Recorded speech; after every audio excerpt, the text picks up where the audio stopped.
Hi, you're very welcome. And in this video, what I want to show you is how do you, for example, over here, I have a bunch of courses. These are all makey-uppy courses. Okay, I don't think any of your organizations will be running those.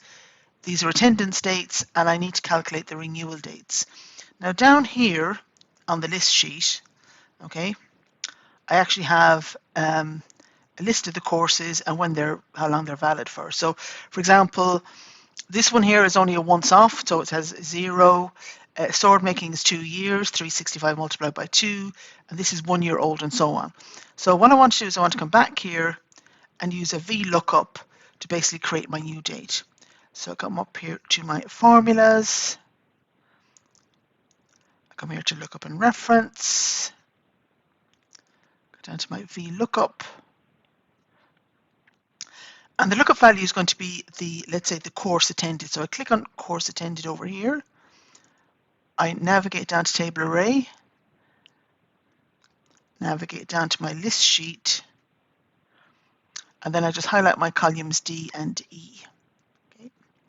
And the second thing, what I need in this is the second entry, the second column, column E, the day is valid. So I just put in 2 here, and then I click false. And then I click OK. And, well, you don't have to be a genius to know that's not right. So the reason for that is that the entries here have been formatted as dates, okay, which is why they're coming up with 19.0, as I often remind people. For Excel, the world began, 1st of January 1900. So what I need to do is I just need to come up here to my formula, to this piece, and just basically add on the date. So just go plus, add on my attendance date. Hey presto, I now have a new set of renewal dates. All right. So that is the first part of this video done, where I've just calculated the renewal dates. Hope you find it useful. Mind yourself and take care. Bye.